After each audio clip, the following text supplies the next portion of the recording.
Tapi kalau gitu pertanyaan yang sama kepada Mas Usman dan juga Pak Soleman, gimana caranya bisa mengetahui siapa dalangnya, apa motifnya kepada 4 prajurit TNI ini yang merupakan anggota BAIS, tapi juga tetap memisahkan bahwa apa yang mereka lakukan tidak benar, tapi satu sisi juga kemudian ini mereka juga adalah anggota TNI aktif gitu. Gimana caranya bisa mengetahui ini, Mas Usman, Pak Soleman?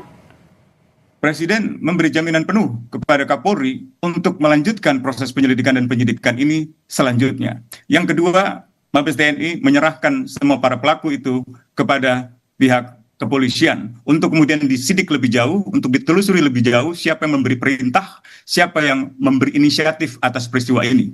Dan dengan cara itu, maka kita bisa mengetahui fakta-fakta kebenaran itu selengkap-lengkapnya. Apabila itu tidak memungkinkan, setidak-tidaknya Presiden atau DPR misalnya membentuk tim gabungan pencari fakta. Dalam kasus pembunuhan Munir, Presiden membentuk tim pencari fakta. Dalam kasus yang sama, panitia khusus dibentuk di DPR dalam bentuk tim gabungan pencari fakta antara Komisi 1 yang membidangi masalah kemiliteran, pertahanan, dan luar negeri, dengan Komisi 3 yang membidangi masalah hukum dan keamanan. Jadi tim pencari faktanya, kalau itu ingin dibentuk, harus ada 2. Yang pertama dibentuk oleh Presiden, dan yang kedua dibentuk oleh Komisi 3 dan Komisi 1 DPR RI, atau Komisi 3, Komisi 13, dan Komisi 1 DPR RI. Pak Soleman? Dengan melibatkan partisipasi masyarakat sipil dan melibatkan para ahli yang independen, yang punya integritas moral yang tinggi. Oke, Pak Soleman?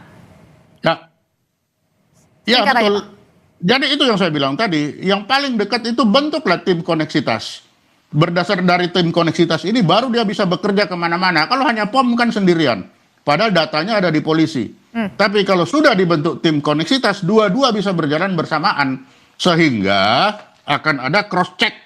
Mana yang benar, mana itu. Saya kira ini sudah tidak bisa main-main. Dan saya sendiri mendukung tim koneksitas ini.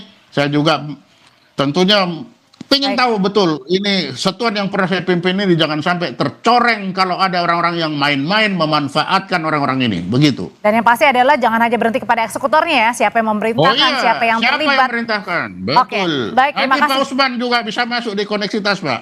Sama-sama kita kalau perlu, nggak dasar. Baik. Sudah kita tangkap pesannya. Terima kasih Pak Soleman, Mas Usman, selamat malam. Terima kasih.